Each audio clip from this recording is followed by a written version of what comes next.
पूर्व मंत्री डॉक्टर रोहिताश शर्मा ने आज बानसूर में अपने निजी कार्यालय पर प्रेस वार्ता की। इस दौरान उन्होंने पत्रकारों से बातचीत करते हुए एक दिन पहले विधि विभाग की ओर से आईपीसी की धारा 124 ए को और सख्त करने की सिफारिश को लेकर अपना बयान दिया। पूर्व मंत्री रोहिताश शर्मा ने कहा कि जब मैंने आज ये पढ़ा तो मुझे बहुत बड़ा शौक लगा कि आईपीसी की धारा 124 ए, जो कि मैं समझता हूं कि 1860 के लगभग अंग्रेजों ने धारा बनाई थी। इस धारा में राजद्रोह का मामला बनता है और 3 साल की सजा, कालापानी की सजा उस समय और उम्र कैद की सजा का प्रावधान रखा गया था।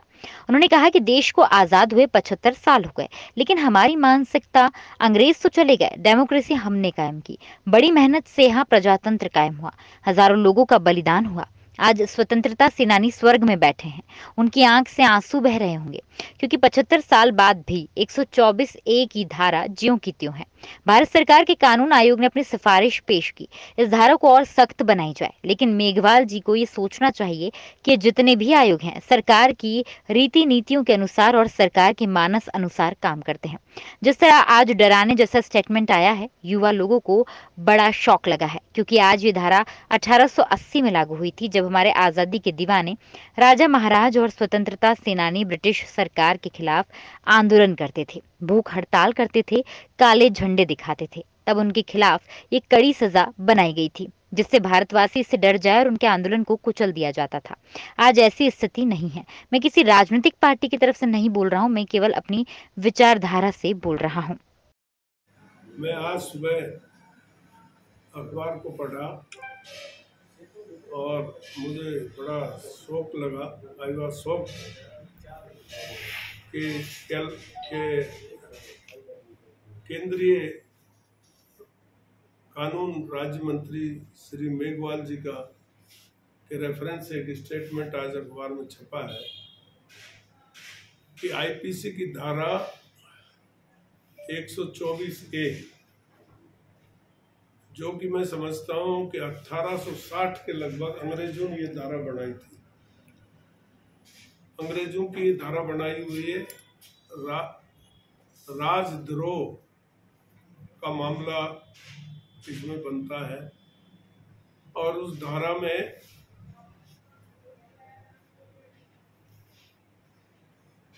तीन साल की कड़ी से कड़ी कारावास की सजा और काला पानी की सजा उस टाइम में, और कहीं कहीं उम्र कैद की सजा का भी प्रावधान रखा गया है।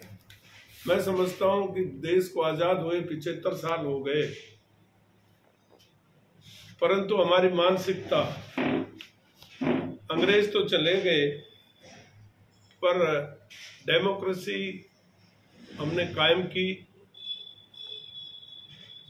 बड़ी मेहनत से प्रजातंत्र यहाँ कायम हुआ, हजारों लोगों का बलिदान हुआ और स्वतंत्रता सेनानी आज स्वर्ग में बैठे बैठे मैं समझता हूँ कि उनकी आंख में आंसू बह रहा होगा, जो 75 साल बाद भी 124 ए की धारा जो की त्यों है।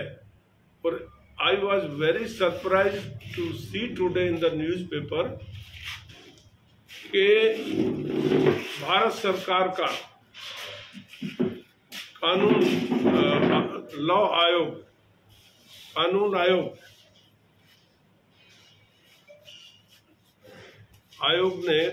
आयोग ने आज अपनी सिफारिश पेश की है कि इस धारा को और सख्त बनाई जाए, इस धारा को और सख्त बनाई जाए। मेघवाल जी को ये सोचना चाहिए कि ये जितने भी आयोग हैं, ये सारे आयोग सरकार की नीति रीतियों के अनुसार, सरकार के मानस के अनुसार ये आयोग अपना काम करते हैं। एक खूबसूरत हथियार है, उस हथियार को बंद कर दें। अभी एक सर्कुलर कुछ दिन पहले मैंने पढ़ा था, उसमें ही आया कि आप भारत का आम आदमी ये नहीं कह सकता, कोई सरकारी नीतियों के खिलाफ बोल नहीं सकता कि गूंगी बहरी सरकार है। इस पर भी पुलिस चाहे तो कॉग्निजेंस ले सकती। क्या घटिया सोच है सरकारों का। ये देश कहाँ जा रहा है? क्या इसमें एक और आजादी की जरूरत नहीं है? ये सोचना पड़ेगा, नौजवानों को आगे आना पड़ेगा कि इसमें एक और आजादी की जरूरत नहीं है। कि गूंगी बहरी सरकार हम नहीं कह सकेंगे। अरे हम तो धरने पर बैठे हैं, कोई 2 दिन नहीं आवे, 4 दिन नहीं आवे, 8 दिन नहीं आवे, 10 दिन नहीं आवे, तो क्या करेंगे? और भाषण देंगे तो हम गूंगी बहरी सरकार नहीं कहेंगे। इमीडिएट आना चाहिए, जिसकी जगह 10-10 दिन तक नहीं आया। करोड़लाल मीणा ने अभी आंदोलन किया पेपर लीक के मामले में, 15 दिन तक बैठा रहा, कोई सुनने ही नहीं आया।